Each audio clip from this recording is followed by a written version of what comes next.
And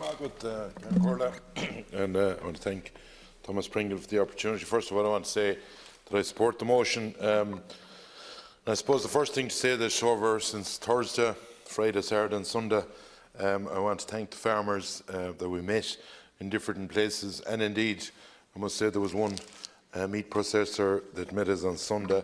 I think I have to say that I thank them for being courteous and in resolving the issue for the time being. Minister, we have to decide what's the future of agriculture in Ireland. Where are we going in all of this debacle? We know that the farmers at the moment, at the price they're taking, it's not sustainable.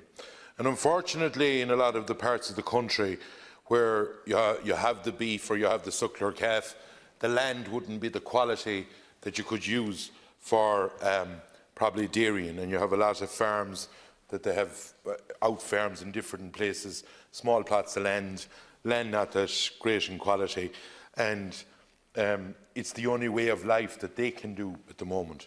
And we have to know what path are we leading for these people, because it's not sustainable what's happening at the moment. We have decisions to make as well. Are we going to keep allowing slurry and being exported from farms that have no land?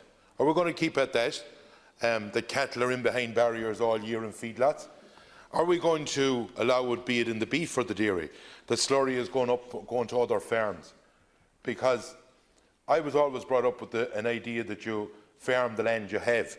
You weren't going to put two cows on top of each other or two bullocks on top of each other and decide that you were going to put the slurry somewhere else. Decisions have to be made on things like that, Minister. On top of that, we need to start breeding a good quality calf out of the dairy herd, because they are going to hit a wall, and no one wants to see that, but they're going to hit a wall, in my opinion, next spring, because there's beef farmers burdened now and they don't want to go back again. And are we going to have certain bull calves in this country that is nearly impossible to sell? Or are we going to try and promote a better quality animal to make sure that it's sustainable for all the different sides of this?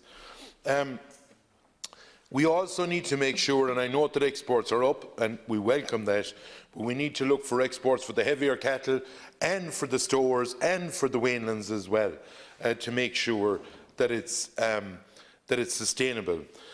In the west of Ireland, the reality of it is, Minister, that you have sheep and suckler to a large extent, because you won't have the farms in general. You may have some, but you haven't the volume in general. 90, 100,000 farmers at beef and sheep. Are they going to be sustainable? What is the plan going to the future? Are we bringing in any mitigation measures? I brought up before to you about putting in the hedgerows at the moment. They're not even included in the mitigation measures. And everyone wants to throw everything at the people in rural Ireland. They're supposed to pay for the carbon tax and at the same time but the carbon sequestration part of the country. There is solutions that can be done in the line of that, like shelter bells. But make sure a farmer is rewarded for it, rather than basically putting something down on top of them. Are we going to go down a road, and Minister, this has to be open, that there's so much talk over the last few weeks that everyone has heard it at all the factory gates, that there's supposed to be Polish beef and there's supposed to be every type of beef. Are we going to look at an idea that we'd be the first country to DNA all our cattle, and that anywhere you go you could probe them in the world and you could know it, you could trace it back, right back to the tag in question or the animal in question? Are we going to do that, or are we going to leave the ifs and ends and the wondering and the talk and maybe the exaggeration of certain things? Also today, Minister, there is 16% of our private land designated under SAC, and they were out there today, guys were, NHAs and SPAs. And a burden is being put on their lands. There's 39 notifiable actions that they have to do. They aren't allowed to farm their land like someone else is, maybe up or down the road. But still, that burden is thrown on them. Still, a family has to be reared. But yet, the government hides and doesn't look after them. You'll hear that you got the glass. Well, anyone will get the glass if you sow a bit of wild bird cover or whatever. So let them not be coming with this that we're looked after through the glass.